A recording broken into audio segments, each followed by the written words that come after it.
Assalamu alaikum students. In this video we will read domestic animals name in Urdu.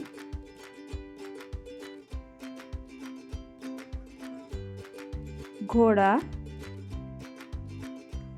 घोड़ा, गाय, गाय,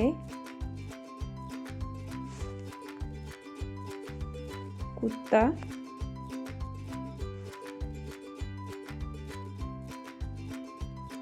भेड़, भेड़,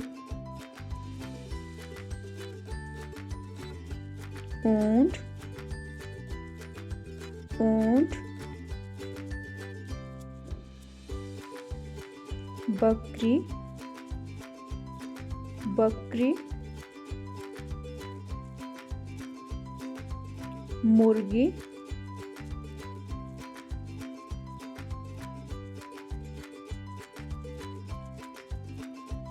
बिल्ली,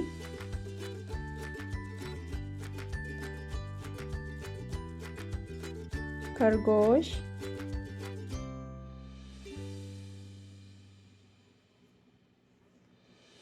बैल,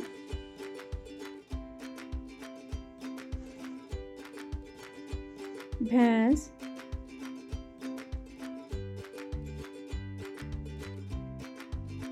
गधा,